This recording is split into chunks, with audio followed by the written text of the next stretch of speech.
Perek Bet of chapter 2 of Ruth, and we're going to just pick right up where we were. And I need a volunteer to read. Ilana Cantor, are you game for that? Would you be willing? You need to get unmuted, but. Yes, I am game. Perfect, thank you. What pasuk are we in? We're on verse 10, pasuk yud. Verse 10. Are you going to put up the text? Yeah, it will come up within a minute. Great. Oh, there it is. Thank you. You're welcome. Vatipol al paneha vatishtachu arza vatomer elev madua matzati chen beinecha lahakireni vanochi nochriya. Great, thank you. So no, that's good. So she threw herself with her face on the ground and bowed down and said to him, "Why are you showing me this kindness, or why have I found favor in your eyes to recognize me when I am only a foreigner?" Now, just a couple things about this. You know, Ruth's surprise suggests obviously that he does far more than would or could be expected of him. The emphasis here is on his generosity and magnanimity. Now, the vatipol al panea vatishtachu arza, that doubling, I think, is meant to convey the intensity of her feeling. You know, she gasped and she panted. It's that kind of thing. It's this kind of intensity of her reaction. Now, what some scholars note here, which I think is kind of interesting, is that she could have just thanked him. But in asking the question, Madua matzati chen beinecha lahakireni, why have I found favor in your eyes? She is actually trying to keep a conversation going between them. She is drawing him in to an extended exchange with her. Now, remember that in verse 2 of chapter 2, we heard that she was looking to go achar asher emtzachein beinav. She wanted to follow someone in whose eyes she could find favor. And here in verse 10, we discover that she found exactly what she was looking for. Now, there's a really interesting play on words, I guess you would say, at the end of this verse. Why have you lehakireni, given that I am nochriya? And unless my Hebrew is even worse than I think, those share a root, the root of nakar, to know. Why have you recognized me, given that I am an outsider? Acknowledging a foreigner is kind of a way of linking two things that are normally kept apart. Why have you seen me and recognized me, even though I am this other person? Now, lahakireni, JPS, as you see here, translates to single me out. You could also translate, I think, to favor me, to recognize me, to give me recognition. All of those are possible, and they slightly alter what she's thanking him for, depending on how you hear that. All of those are possible renderings of lahakireni. It might be that lahakireni in some ways conveys some of all of that. Again, notice she claims nothing for herself. She does not feel entitled because of what she's done for Naomi at all, right? She sees what's done for her as chesed, and that's important because genuine chesed does not seek its own reward. It's chesed for the sake of chesed. She wasn't nice to Naomi, so now she feels entitled for others to be kind to her, right? She continues to express this kind of incredible humility and sense of gratitude.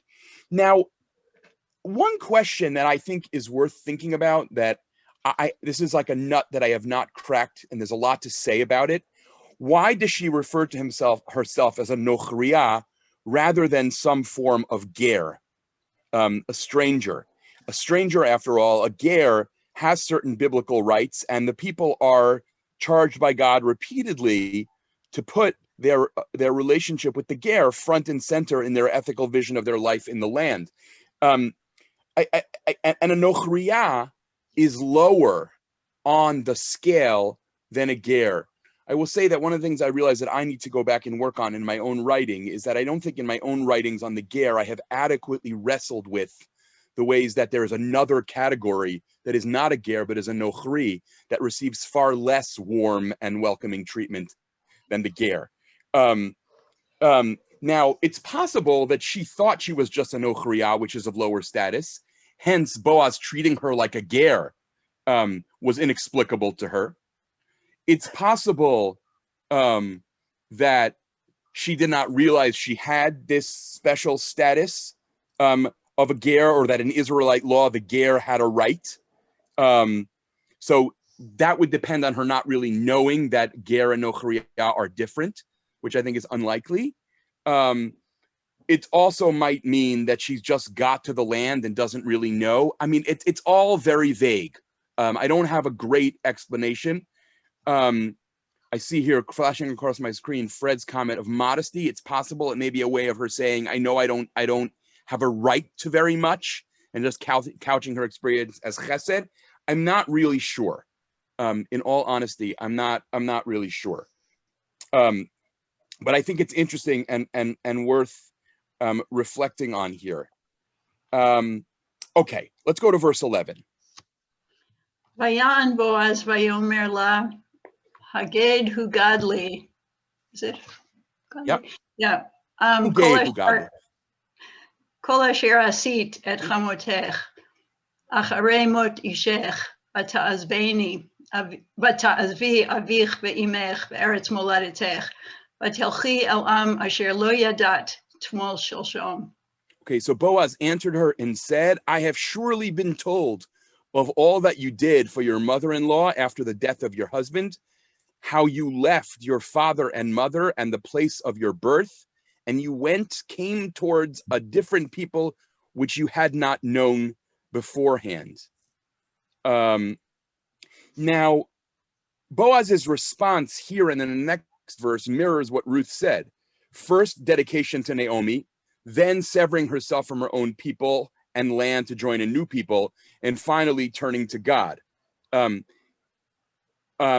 you look at verse 12 for a minute, Yishalem Hashem po'olech u'tehimas kurtech shlimami im Hashem Elohei Yisrael asher bat lachasot tachat knafav. May the Lord reward your deeds. May you have a full repayment from the Lord, under whose wings you have sought refuge or shelter. I want to just say, if you're invested in making the case that Ruth really is a convert, verse 12 is as good a verse as you're going to find, right? Lavo lachsot tachat knafei hashchina or whatever, or tachat knafei Hashem, is as good as you're going to get. Now, back to verse 11, just to be clear, huged hu godly, I think is a way of saying word is out. I have most assuredly been told. Chazal take this to mean that he had nevuah, that he had prophecy. He heard about this prophetically. That is obviously not the pshat. It perhaps suggests that he knew who she was all along, which, as we've seen, might be the case. It's not like, oh, you must be Ruth. It's that all along he knew who this wandering young woman was, and he waits for the opportunity to acknowledge her in the fullness of what she's done and who she is. Now, I just also want to underscore in verse 11 the word kol. Vayan Boaz vayomer la, huged hu gadli kol asher asit. Kol suggests the depth of his appreciation of just how much she has done for Naomi. And I think it's actually important, the phrase acharei mot ishech, after the death of your husband, meaning you were under no obligations to her necessarily at this point, so it's all been chesed. Now that reading bumps up a little bit against the reading I offered yesterday based on Tikva Freimer-Kensky, that actually it is Naomi who is releasing her daughters-in-law from their obligations to her. This depends a little bit on believing the obligations to her really don't apply after the death of a husband. You don't owe something to your in-laws necessarily after the death of your spouse, at least not legally, okay? Now, the other thing, of course, worth noticing about this verse is the echoes of Avraham leaving. Note especially the work that the word moladetech, eretz moladetech, does here. She is another Abraham, ready and able to embark on a journey. But even more heroic, as we saw yesterday, because there are no promises involved of what she will receive at the end. Like Avram, she's not told where she's going, and she is giving no inkling of what the future holds in store for her. This leads various writers, especially feminist writers. Alicia Ostreicher is one I think of, who writes about Ruth as a female version of the patriarch Abraham. Only Ostreicher adds, she goes not commanded by God or even encouraged by God, but out of love. And that, you know, is her particular narrative of heroism, of leaving her home for her love of her mother-in-law. Okay, now to verse 12, which I already read. Sachar, I guess if you wanted to, that is from the word here, maskortech, you could connect this to Genesis 15:1, where Abraham is told, Scharcha harbe me'od, which is seemingly a promise of children. So one wonders whether his blessing to her, Tehi maskortech shlema, might have at least the tziltzul, the sort of ring of, may you be blessed with children, which would anticipate much of what unfolds as we go. Okay? Now, we'll see, to return to a theme that I've emphasized, I think is the core theological theme of this book, that he will then end up offering her the very thing that he blesses her, that God provide her with something, and then he goes about providing it himself. So again, this sort of divine providence and human initiative to fulfill divine providence, something like that, is really essential to this book's message. The characters in the book of Ruth themselves act to fulfill the blessing that they bestow on others. Okay? Now, one of the things I think is interesting that we may not have time to talk about, but is a kind of meta question, is how much are the characters in this story conscious of that? And how much of that is actually the narrator or the author wanting us to derive that theological lesson? Is that distinction clear? In other words, are we supposed to imagine that Boaz knows that when he says this, he's implicated himself in making it happen? Or is that a point that the narrator and or the author want us to see that may not be conscious to the characters themselves? That's an unanswerable question, but I think it's a really interesting one to reflect on. Okay, now let's turn to verse 13, Alana, if you're game. Yeah. Vatomer emtzachen beinecha Adoni ki nichamtani v'chi dibarta alev shivchatecha v'anochi lo ehiyeh ke'achad shivchotecha. Okay, so she said, I have found favor in your eyes, my Lord. In that, and you have comforted me and spoken to the heart of your maidservant, even though I am not even one of your maidservants. Okay, now let's try to unpack what's going on in this verse for a minute. First of all, it's striking that Boaz has just spoken of God's protection, but Ruth seems focused on his protection. Ruth is very kind of tachlis, practical oriented here. She's focused on what Boaz has and can continue to do for her.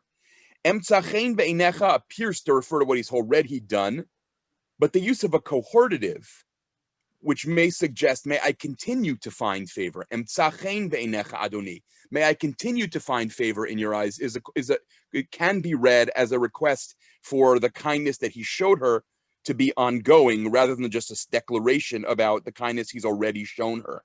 Nichamtani, I think it's interesting to know, I can give you many examples of this, especially from the books of Yeshayahu and Tehillim, that this is what God does, both with individuals and with the people as a whole.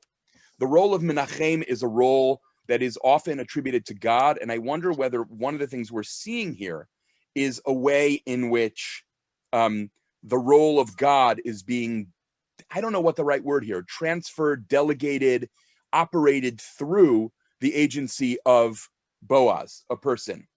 Okay? Now, dibarta elev is a really interesting phrase, and I know I'm going slowly here, but I can't help it.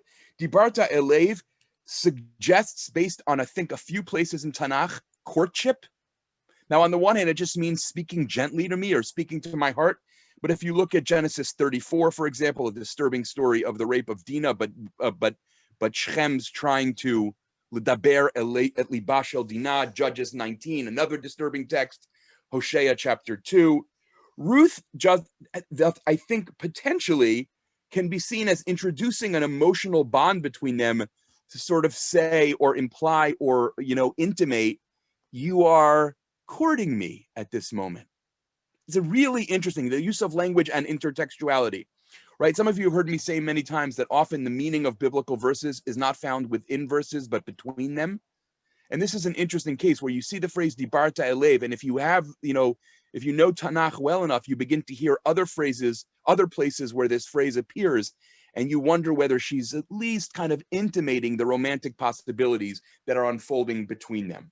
Okay? And then, of course, you can ask, is that conscious or unconscious? Is that Ruth or is that the narrator, right? Okay. Now, of course, the most simple meaning is you spoke gently. I want to be clear about that. I don't want to undo the pshat. I just want to suggest that there may be more going on underneath the pshat. And then I think it's worth mentioning, Va'anochi lo eyeh ka'achat shivchotecha. On the surface, it means what the JPS translation says. I am not so much as one of your maidservants. But there's also the possibility here of a double meaning, suggesting what she wants. I am not going to be one of your maidservants. Anochi lo eheyeh ka'achat shivchotecha. I will not be that.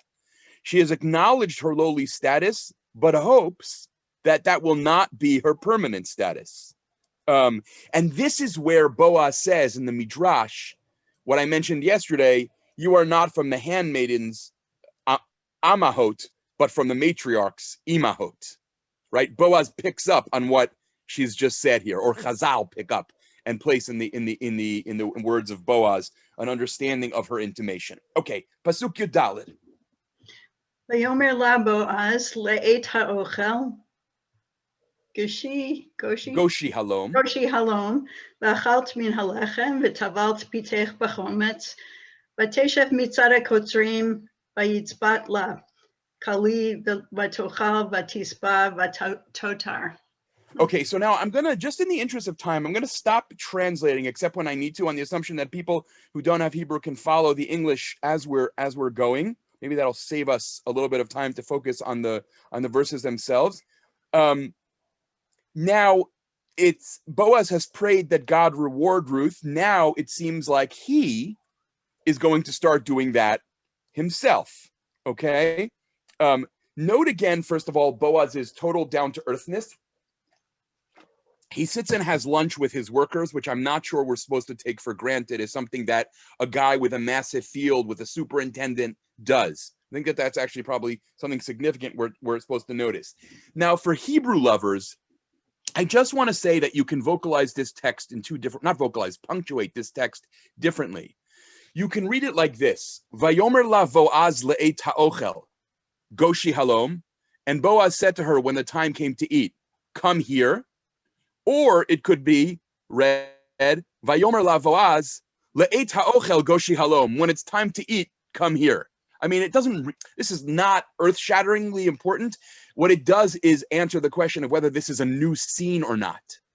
In other words, is the dialogue keeps going, or have we now shifted to a later scene? Okay, I hope that was clear.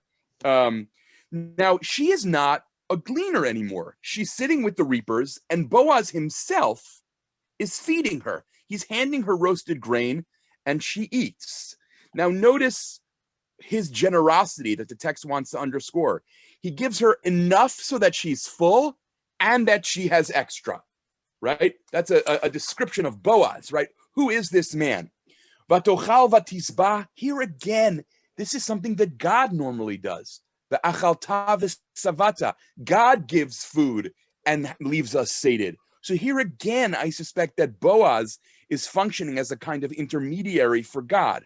Boaz is the means of divine fulfillment. Okay?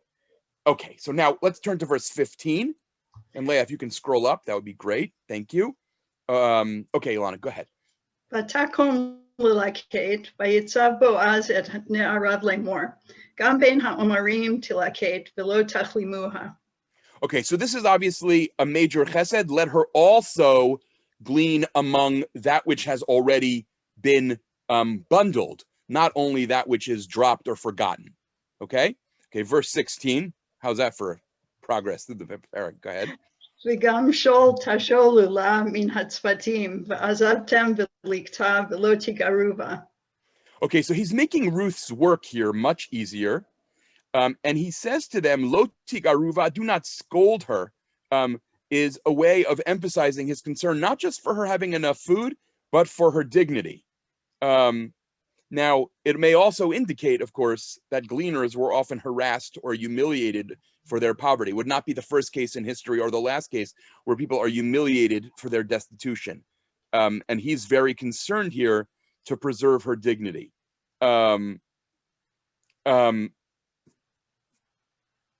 This is, now, just to sort of be clear, if the legal piece of this is not obvious, gleaners are not entitled at all to grain that is already in the sheaves. So he's doing here far more than the law requires. And this is lifnim mishurat hadin, within the letter of the law by a lot.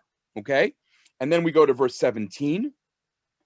ותלקט בשדה עד הערב, ותכבות את אשר ליקטה, ויהי כאפה שעורים. Okay, great. So she gleaned in the field until the evening, meaning she just kept on gleaning, and she beat out what she had gleaned, and it was an ephah of barley. Now, I just want to say, an ephah of barley is a lot. And I'm going to try to do a little math here for a minute, so bear with me, okay? According to Exodus 16, an omer is 1/10 of an ephah, and an omer is enough food for one person for one day. So an ephah would be 5 times what Ruth and Naomi together need for one day. In other words, or if you prefer, it would be 5 days worth of food for both of them. Some scholars actually argue, this is stuff that is way beyond my ken or imagination, that actually an ephah is enough for several weeks. This is based on ancient Near Eastern parallels that they find.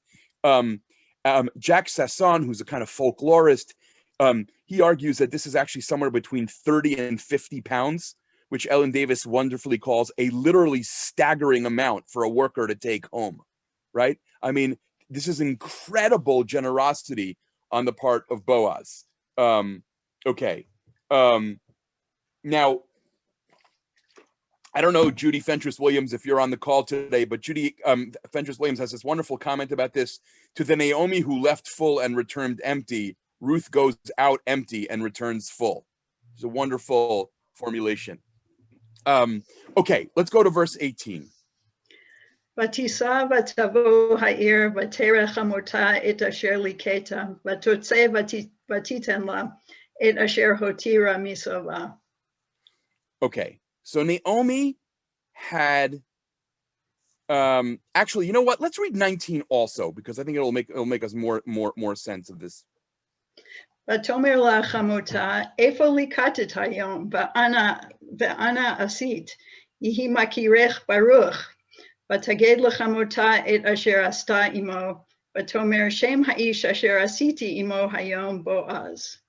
Okay, great. Thank you. So Naomi had interpreted her misfortune as God's doing. Now, in a minute, we're going to see that she shifts to gratitude to God when she sees what Boaz has brought. I think this is really interesting. In other words, the kindness that a person does shifts the human's perspective of who God is. Talking about like the religious significance of that, right? It reminds me of one of the most famous midrashim in Sifrei Dvarim. It's either 32 or 33 that says that the meaning of Ve'ahavta et Hashem Elohecha is ahaveyu al habriot, make God loved by other people. That's actually, in a way, beautifully what Boaz does here. He awakens in Ruth the possibility of seeing God as a God of generosity rather than of sternness and inscrutable judgment. I think it's actually a very, very moving theological moment here. Only now will Naomi go on to tell her who Boaz is and inform her of the dangers that potentially a gleaner has to face. Obviously, both bits of information would have been useful much earlier, and that goes back to that question of why is Naomi either unwilling or unable to share that information sooner, okay? Now, it's also interesting, Tamar Eskenazi mentions in this really interesting way about verse 18. Just scroll back a tiny drop, Leah, if you don't mind. Thank you. Vatitein la et asher hotra misovah. what she left over from after eating her fill. Tamar Eskenazi quotes from a student of hers at HUC who points out that the meaning of this verse is quite significant, that Ruth is generous, but not utterly self-denying. She gave Naomi what was left after she had had her fill. She doesn't deny her own needs. She goes, she embraces in addition to her own needs. I think that's kind of interesting. Eskenazi's phrase is wholly committed, but not self-sacrificing. Okay,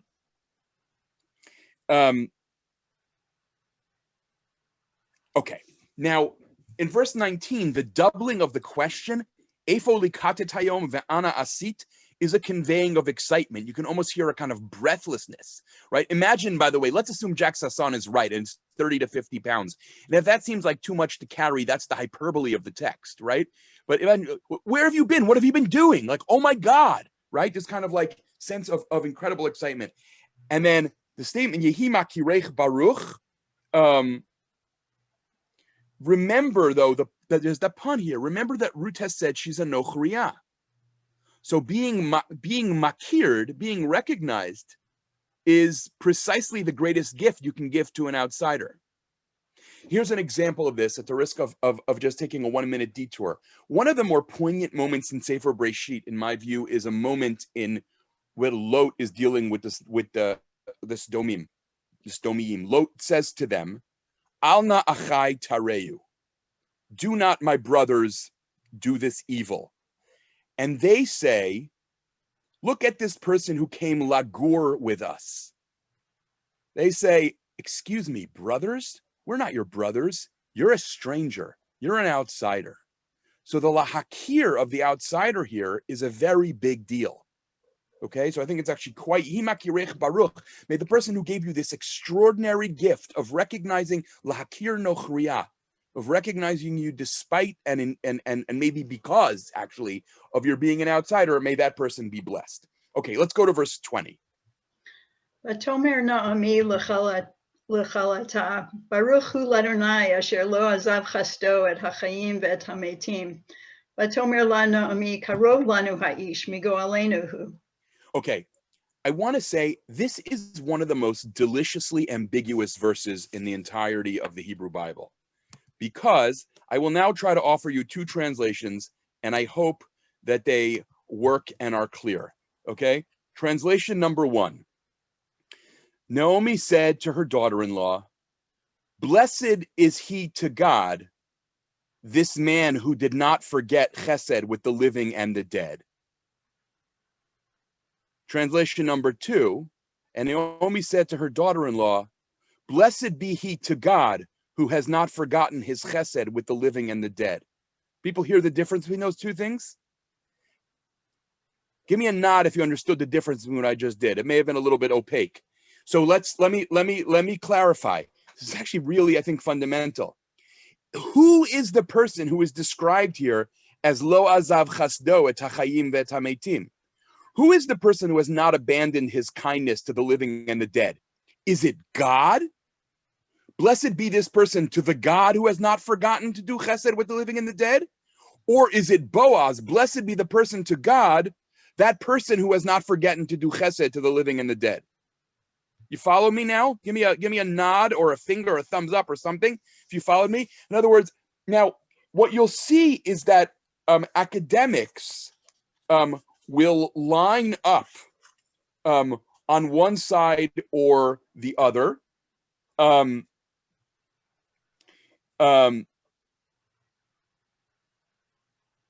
Essentially arguing that this refers either to God or to Boaz. Those who argue that it refers to Boaz essentially argue that God does not show chesed to the dead in the Bible. It is for humans to do that.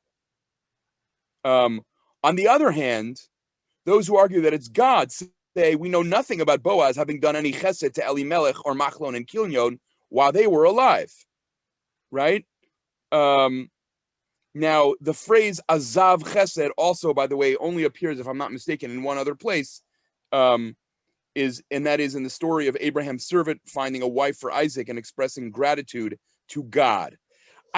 If I had to pick I would say that it is more likely that this refers to God than to Boaz, but perhaps it won't surprise you that I will say that I suspect that this ambiguity is deliberate and part of the narrative artistry of this text, because it's not just that both of them do it.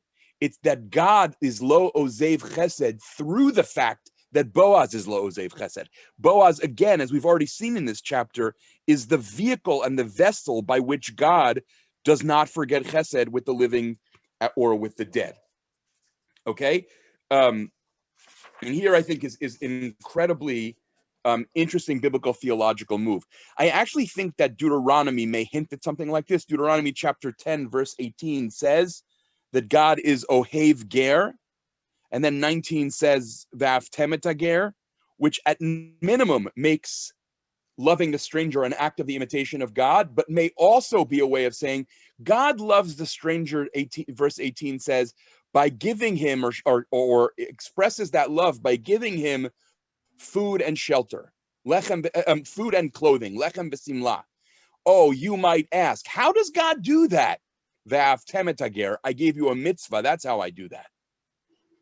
That is to say that humans are summoned to be the vessels through which God's love is expressed. Okay? Now, I want you to also see something else, which is the extraordinary comment, Karov lanu ha'ish. This man is a relative of ours. Finally, Ruth is embraced by Naomi as part of her family, right? He is not my relative. He is our relative. You are, as it were, my daughter. Interestingly, by the way, Boaz never mentions being related to them, as far as I can tell. He never brings that up himself, right? He focuses instead on being blown away by Ruth's chesed and his desire to repay that in some way. Also, please notice before we go on that she says, Mi go alenuhu, which is important. He is among our redeeming kinsmen, which is to say, he may not be the only one, which is to say, welcome to Perek Gimel. Right? You follow me? Okay, great. So verse 21. ותאמר רות המואביה, גם כי אמר אלי עם הנערים אשר לי תדבקין, עד אם כילו את כל הקציר אשר לי. ותאמר נעמי, oh, did you want me to stop? No, yeah. So just notice here that the use of Ruth the Moabite is a little jarring after the statement of, that he's our relative. And I wonder whether, there are all kinds of possibilities that scholars mention here, but I wonder whether here, in a case where a widow is a foreigner, acting as a redeemer is going lifni mishurat hadin, is doing more than you're actually obligated to do. And so Ruth HaMoabiyah, saying Ruth the Moabite is a way of pointing out how actually, technically, you're not owed this. I'm not sure that I'm right about that. You could do it more. You could read more psychologically too. That either Naomi still has a hard time accepting that Ruth is fully in, or that Ruth has a hard time accepting that Naomi finally accepts her. There's a lot of possible readings here that you could generate. Okay.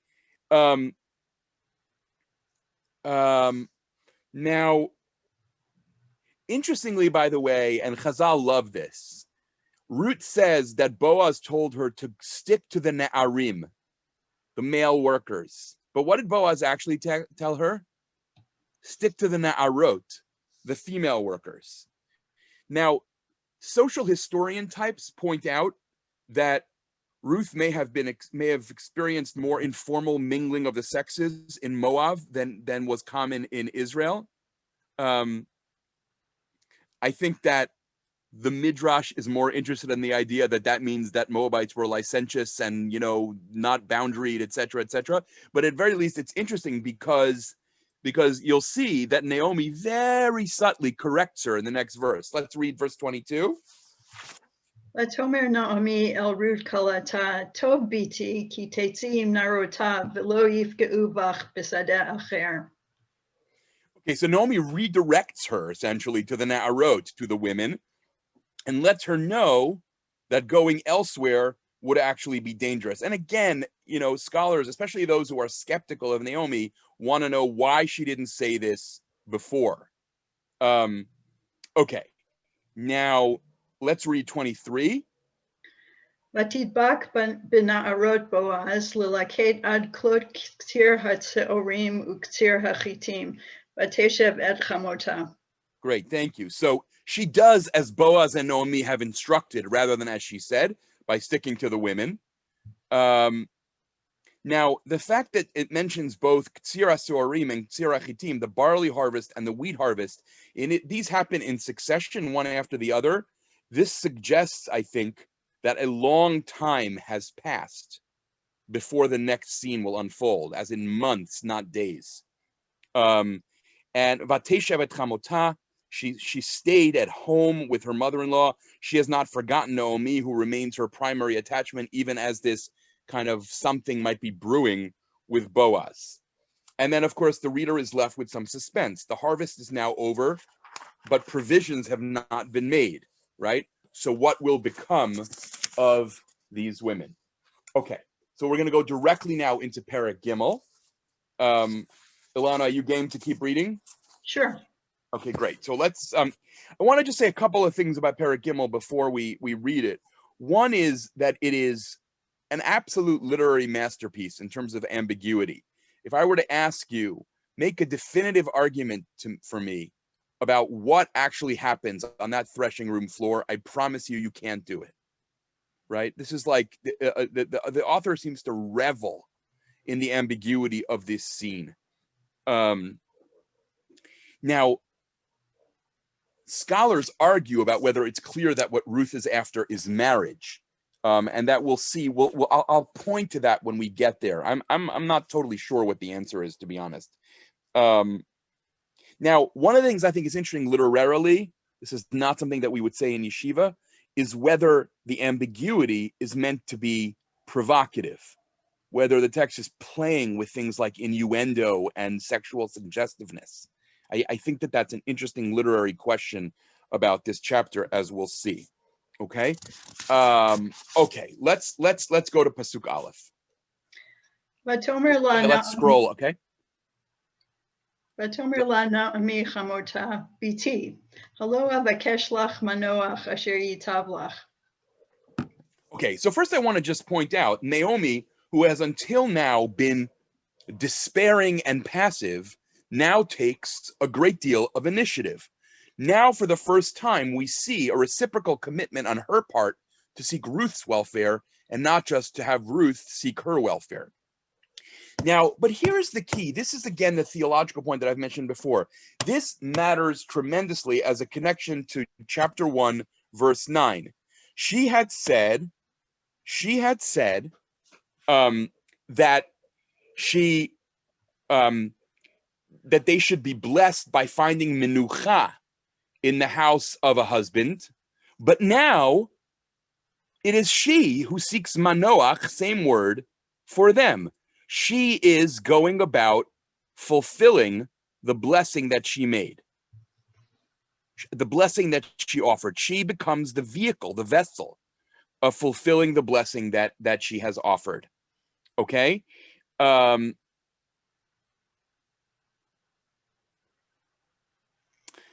Now, in light of chapter 1, verse 9, may you find menucha in the house of a husband, manoach seems to sound like I'm looking for marriage partner for you, right? That would be the association I would make from one verse to the next. Okay, verse 2.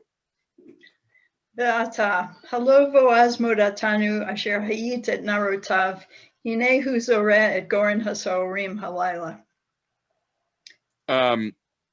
Now, it's interesting. I don't know what this means. She calls Boaz their relative or kinsman, not either a Goel or a Yavam, neither redeemer nor lever. What that means exactly, lever, not lover, L-E-V-I-R. Is that how you pronounce that word, Judith? Lever? I'm not even sure. Yeah. I'm good. Okay. Okay. So I'm not. I just think it's striking. Now the threshing floor is interesting. It is set apart from daily activities and hence a space associated with liminality.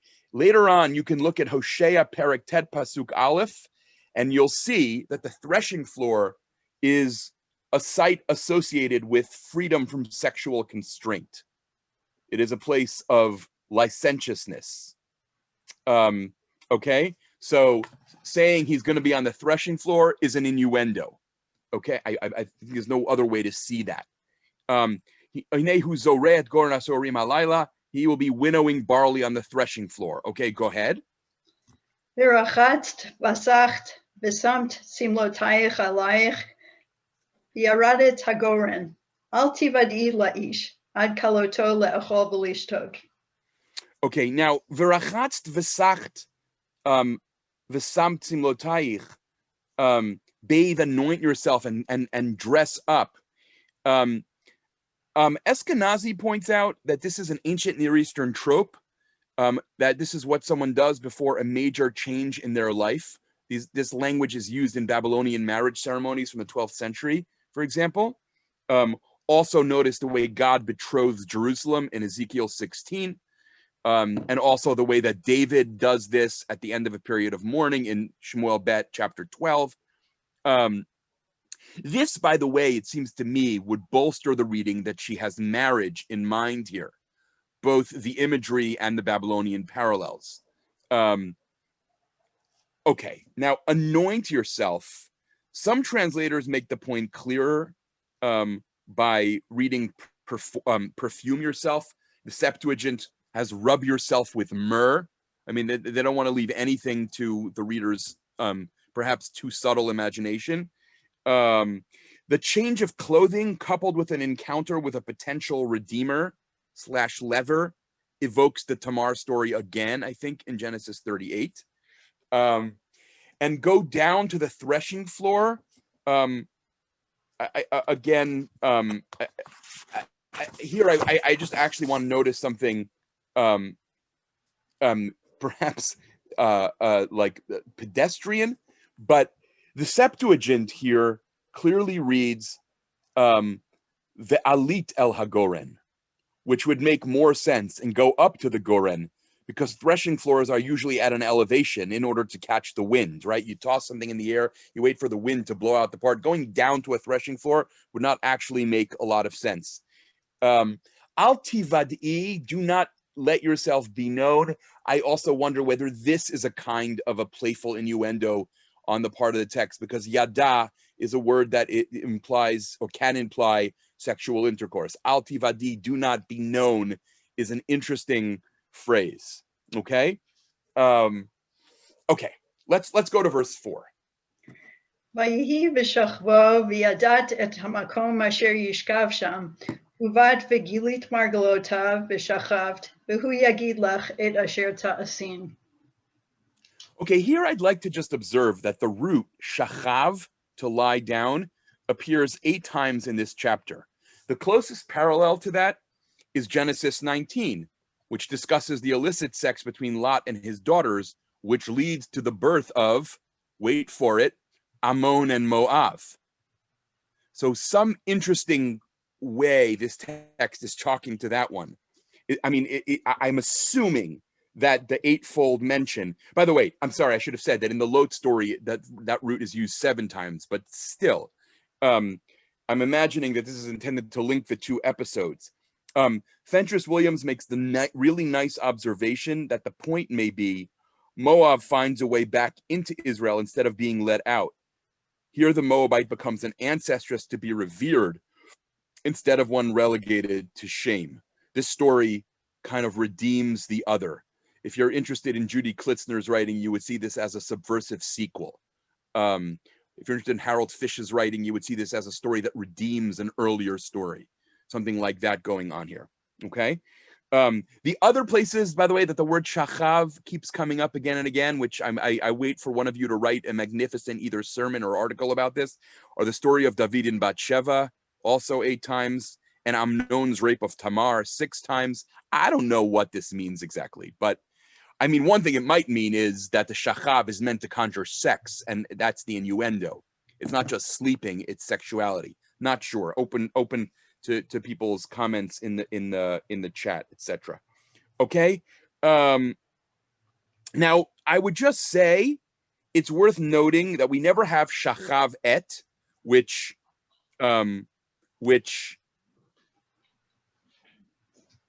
would imply, I think, a sexual encounter. Nevertheless, the repeated use of that verb coupled with the root yada seems to suggest some kind of sexual, again, innuendo or suggestiveness. Now, when she says, uncover his feet and lie down, I want to just take a minute or a couple of minutes to lay out the possibilities of what this might mean, okay? Eskenazi's comment is that this verse is loaded with possible double entendre.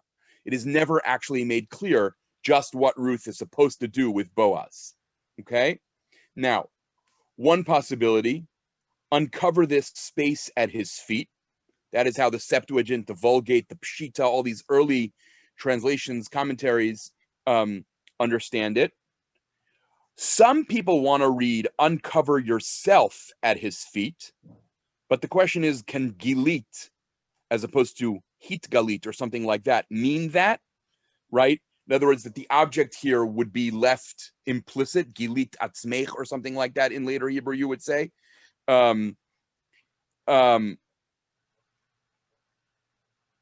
And you could argue that that chapter 3, verse 9, when she asks to be covered, might suggest that she is in fact the one who is naked. Okay, now Gila can have many sexual connotations, and while it doesn't have to have those here, in the ancient world, to speak of a woman uncovering any part of a man's body at night is obviously highly suggestive, and I would just add, not only in the ancient world. Margelot is the word for feet, like regel, which can also be a euphemism for the male genitalia. See Isaiah chapter 6 and 7, as well as the Mishnah's phrase meraglayim, which is a euphemism for urine, right? So it may very well be that the meaning here is uncover his private parts. Okay. At minimum, I think you can say the suggestiveness and the ambiguity are very much intended here by the author. Now, when it says, V'hu yagidlach et asher ta'asin, he will tell you what to do, it's totally not clear what it is she expects him to say, or even what, you know, what kind of instruction he's likely to give.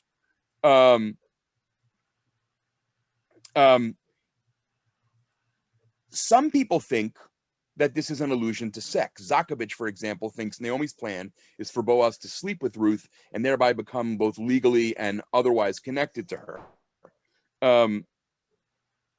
Okay, we can leave that ambiguity aside now and go to verse 5.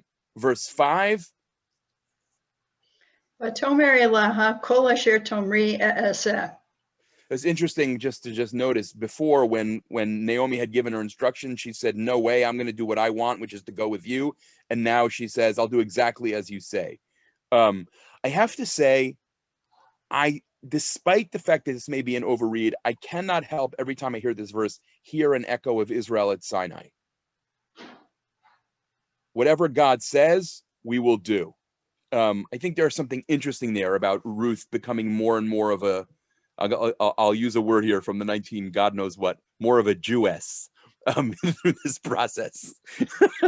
Sorry, that's just my sense of humor, which is only generously called a sense of humor. Okay, so now verse 6.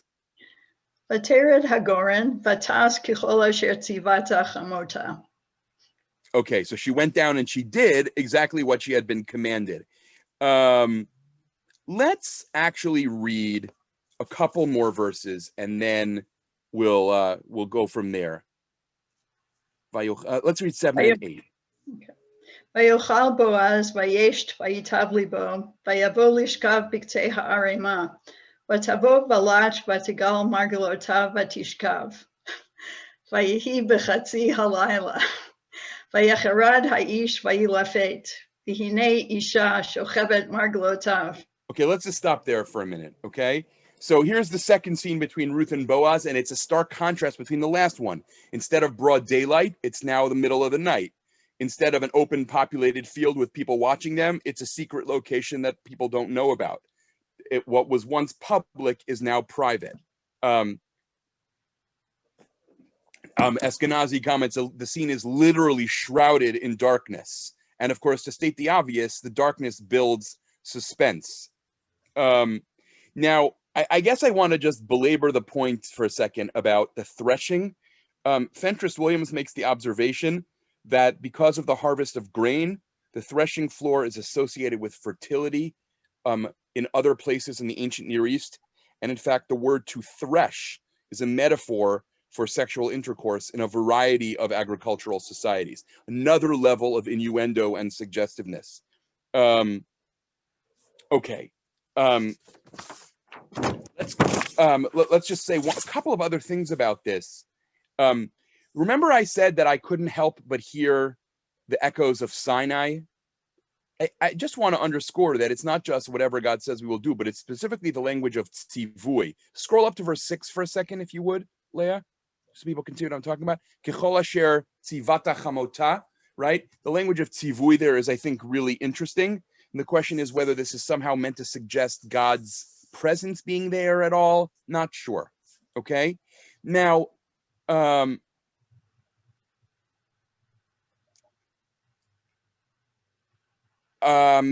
let's read verse 7 first.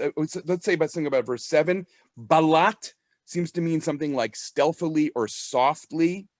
There are parallels to Yael in the book of Shoftim, to David in the book of Shmuel, which I don't have the time to go into here. Uncovered, that is to say that she went and she vatigal margalotav. The audacity of this is astonishing, right? I mean, she has no idea what could happen to her as a result, including being assaulted, attacked, raped. Who knows, right? It's a horrible, kind of horrible to imagine in a way how audacious this is. Now, regarding verse 8, Vayhi b'chatzi halayla is also a really interesting phrase that brings you back to Sefer Shemot. Midnight is the hour of destiny. See Exodus 12:29 and a couple of other places as well. Now, in verse 8, the man wakes up with a start. Why does he wake up with a start? Scholars are all over the map about this. Is he shaking from the cold because she's uncovered his feet? Has she touched him? Is he aroused sexually? Some folklorists developed this whole thing about how he wakes up out of fear of demons. This is really beyond my scholarly capacities. Some scholars suggest he notices his clothes and wonders whether he's been taken advantage of. Remember Lot. I'm not sure we're supposed to resolve that question. Vayecherad. I also want to notice that too conjures the scene at Mount Sinai, that the mountain shook. There is something going on there that is not, I am not just crazy. There is something going on there that is that is somehow an allusion to the revelation at Sinai, which is a very odd place to allude to the revelation at Sinai in what may be a sexual encounter between these two people. I mean, it could have, again, the simple literal sense of he shivered in the night, but both the people and the mountain tremble, shiver, charad at Mount Sinai. And also in Job, by the way, Elihu's heart trembles, charad, at the voice of God. What this means exactly, I will leave for you guys to all figure out. Okay, verse 9. Vayomer mi'at, vatomer anochi Ruth amatecha. Ufarastach nafecha al amatecha ki goel ata. Okay, now he says, who are you? Remember, before he had asked, whose are you? Now he wants to know, who are you? Which from a feminist perspective is quite a progression, right? You're not, who are you as a possession of which man are you? And now rather, who are you? And here, strikingly, when she answers Ruth, this is the first time her name is mentioned by a character in the story itself, as opposed to by the narrator, right? She as Fentress Williams points out, wants to be seen as a specific person within the community who warrants attention, not just one of the maidservants, to go back to what she said before. Amma, I just want to point out the Hebrew of this. I think this is kind of neat, even as it's, from a feminist perspective, troubling. Amma refers to the forearm. And when applied to a woman, it has the connotation of someone who is functioning as an extension of another person's hand. Hence the translation handmaid. I think that's kind of interesting, actually. Now, Amma is a social step up from Shivcha, which is what she had called herself before. Note her progression in this book so far, from Nochriya to Shivcha to Amma. Each time she is moving up some kind of social ladder. Now, what is her request? Ufarastach nafecha alamatecha. Is she proposing marriage to him? Is she alluding to marriage? Is she simply asking for him to protect her? But remember what Boaz had said. Boaz had said that she had come to seek shelter under the kanaf of God. And now she says, you know what? How about your kanaf? Now Boaz is being invited to be the vessel of the fulfillment of his own blessing, right? Or maybe not invited, maybe summoned or charged or challenged or something like that. Okay? Okay. Now, this is just a puzzle. What is she asking is really a puzzle. It is very hard, and you can tell that she I totally lost what I was going to say because I saw Gail's comment come across the bottom of the screen. I was literally just about to say, thank you, Gail, for prompting that. What is so striking is that Naomi had given her the instructions to do what Boaz says, and she subverts that by telling Boaz what to do, right? Naomi gives her the conventional female role, you obey, and she actually turns Boaz into the obeyer in this moment. Okay, let's see here. Let's go to verse 10. No, I just want to say one other thing about verse 9. Sorry. When she says, Ki goel ata, I think it's important to note you are a redeemer, but not necessarily the only redeemer, as we saw in chapter 2, verse 20. And that is, again, a lead in to what we'll see unfold shortly. Now, goel ata, she doesn't make clear what she expects Boaz to do as a redeemer. Perhaps this is on purpose. I'm not sure. Let's put it this way. Deliberate vagueness would fit in with the literary construction of this chapter as a whole. Okay? Also, this is not as convincing as some of the other ones, but ki goel ata is another word that is often applied to God, Hashem tsuri v'goali.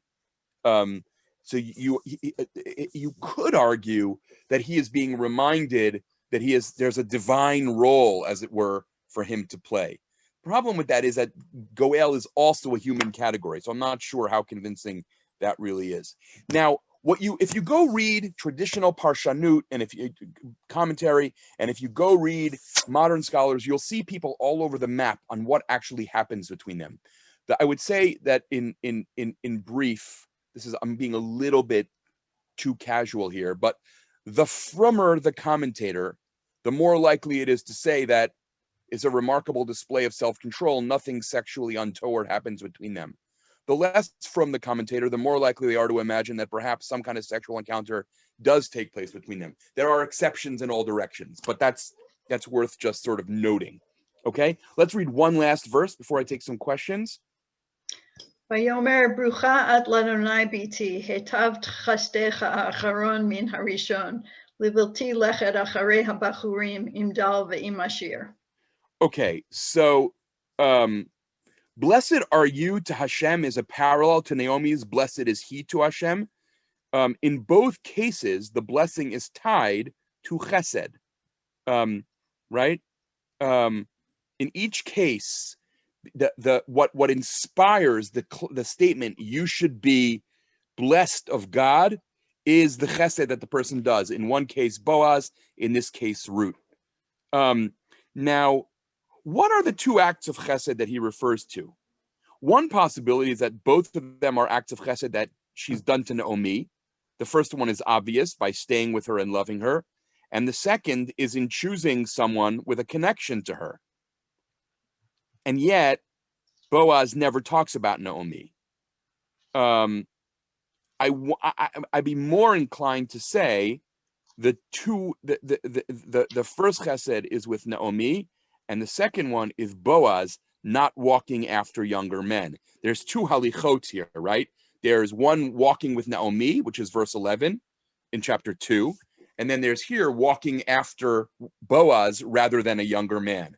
You have not turned to younger men. Does this indicate that he takes her to be suggesting marriage? I suspect that it does. Okay.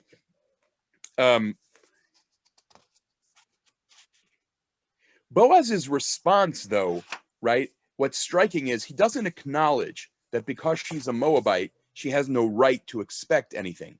And maybe that's a form of chesed too. Chesed, it faces itself and sees it as, oh, it's not a chesed. I have to do this. Which I think is an interesting possibility of thinking about what Boaz is doing here.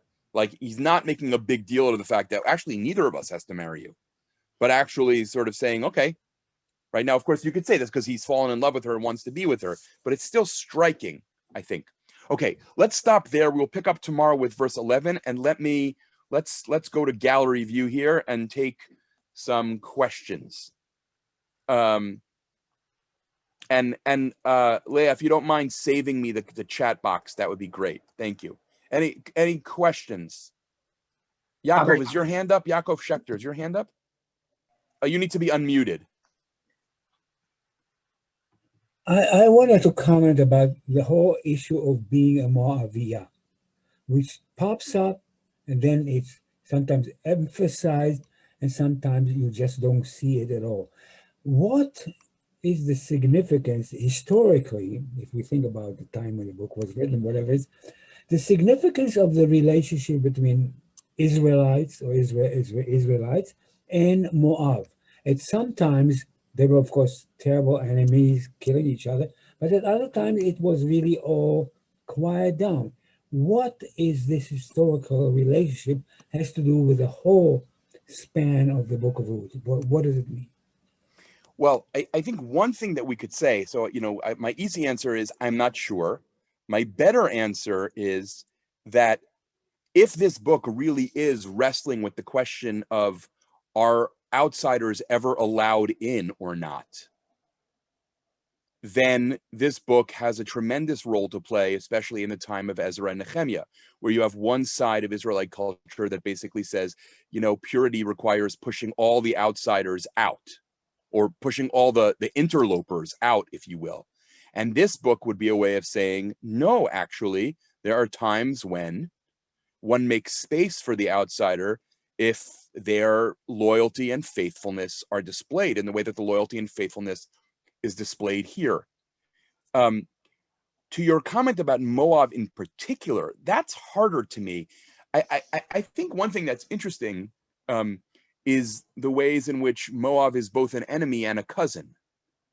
And there's perhaps a desire to heal some of that. I mean, that's a particularly poignant thing to say on a day like today, I guess, right? But, enemies who are cousins who are enemies, and like the aspiration for that to be healed in some way, I think is interesting. What that means in that particular historical moment, I'm not sure I know. Sorry, I couldn't do better than that. There were some hands up. I think Adrian, you had your hand up. Is that correct? Maybe you could unmute Adrian.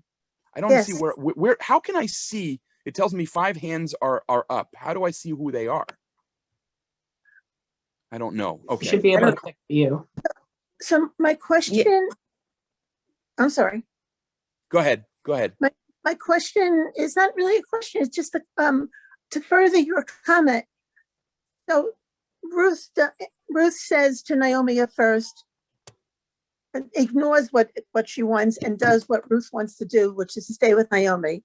And then she says, I'll do whatever you say. But then Boaz says to Naomi, to Ruth, I'll do whatever you say. It's like this continuation of a flow. Yes, for sure. And it's also continuation with playing with gender roles in really interesting ways, right? I mean, for this powerful man to say to this nochriya, nobody, culturally speaking, whatever you say, I'll do, is just a remarkable subversion of all kinds of assumptions, gender assumptions, nationalist assumptions. It's really wild when you think about it. Okay, I see Ahuva Sunshine. Yeah, so this possible sexual encounter seems to have, or seems to be rather problematic from the point of agency and consent for both parties. Like, it seems like this was Naomi's idea, and that Ruth is just following orders, and that it's done surreptitiously, and then Boaz wakes up and is surprised. So I'm just curious if you have any thoughts or comments on that. That is a really interesting question, and I think a really hard one. I'm going to do something utterly weaselly. Judith Cates, would you like to take that question? I feel like you've given this more thought than I have a feeling. So if you're asking me, my reading is that what is presented in the narrative is a kind of euphemistic language, and that what it's not ready. Our narrator is not ready to present either of these characters in a manipulative or grasping way, but that in fact there is agency in the sense that Ruth does not do what Naomi instructs her or commands her to. Right. You want to stick with that verb, which I love these theological resonances that you're bringing. But in fact, she's really interested in making sure that Boaz acts. I hear in the last verse of chapter 2 that both harvests have come to an end, an implied criticism of Boaz. Why hasn't he acted? If he's a goel, why do they then stay at home? Presumably, they no longer have any food resources once the harvests are over. And that what Ruth is interested in doing is activating this man. And in fact, she explicitly does it when she says, Ki goel ata, as though he needed to be reminded. Right. Great. Thank you. My only footnote to that, which is just to reiterate something that Judith said, I think that moment, I was a little hesitant to say this because I'm not confident about this, but I think that moment when she refuses the instructions that Naomi gave her is the moment that addresses the question you're raising. Right? The moment when rather than being passive, she says, this is what I want now, feels to me like it's trying to wrestle with the question that you're raising. This is what I expect of you, sir, is very different than I'm just going to be passive and allow myself to be taken advantage of or whatever. It just feels like a very different valence to the story. I think I'm just really saying what the first part of what Judith said. Okay. Livia?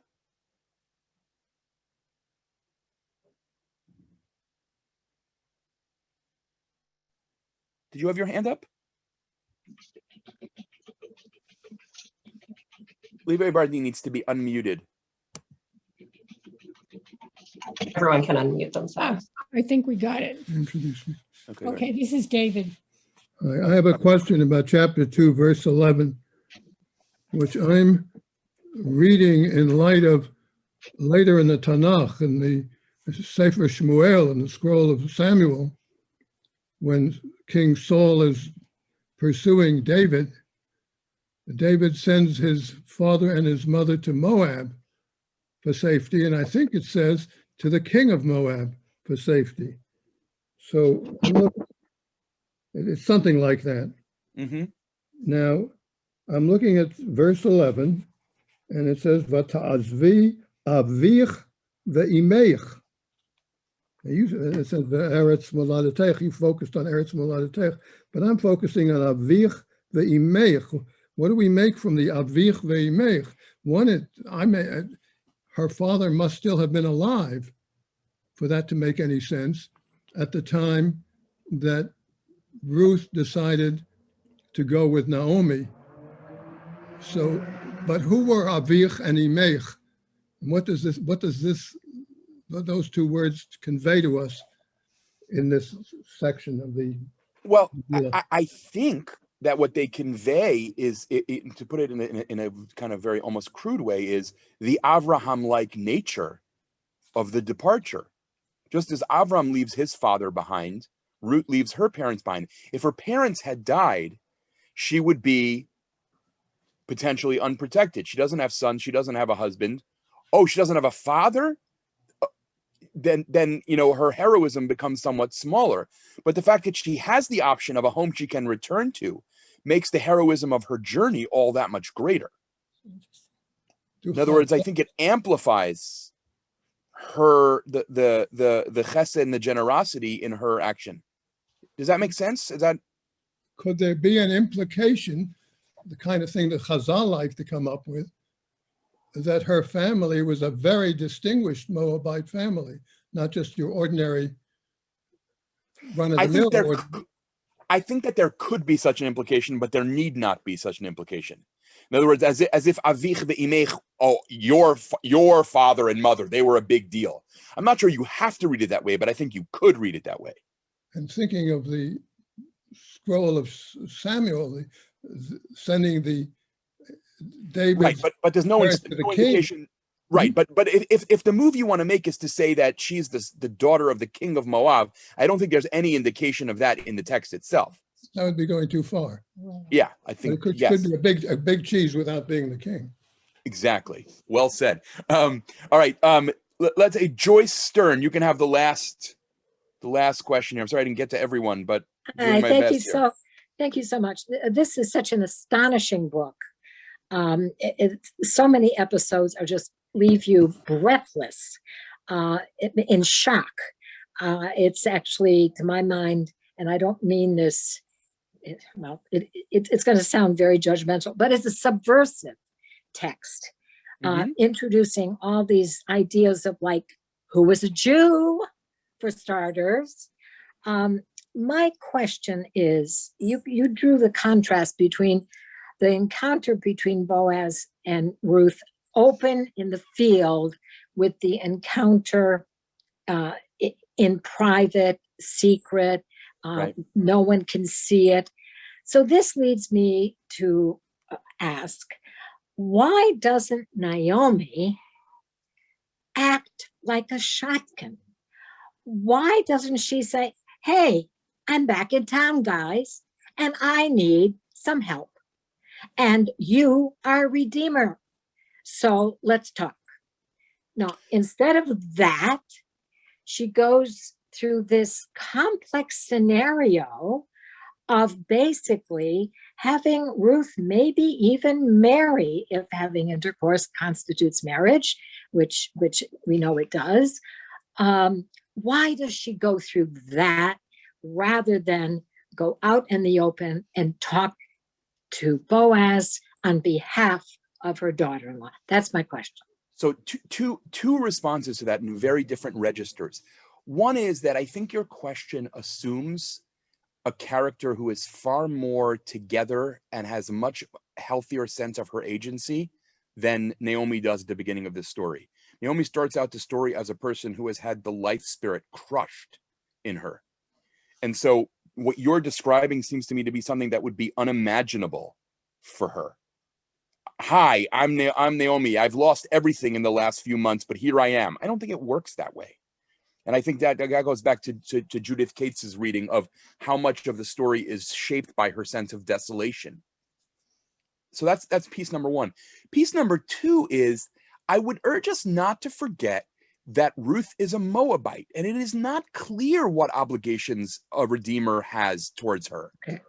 It is simply not clear in terms of biblical law what Boaz or the other guy, Ploni Almoni, whether and what they owe. It's just not clear. And so maybe she feels like she actually needs to orchestrate a seduction rather than a straightforward negotiation. She has to make Boaz fall in love rather than call on Boaz to fulfill his duty. He may not have a duty. I see. To me, it strikes me as an entrapment almost. Well, that goes to Ahuva's comment before, question about Boaz's consent, etc. Yeah, I mean, the line between seduction and entrapment, I guess, is somewhat in the eyes of the reader here. I think that what we're probably supposed to assume is Boaz is, if I may borrow a term from David earlier, a big enough cheese that he doesn't do what he doesn't want to do. Mm-hmm. But I think that's an interesting question. Okay, since it's 6:15, let me actually honor the time again and end. I look forward to seeing as many of you as possible tomorrow. Thank you again, and to be continued. Thank you.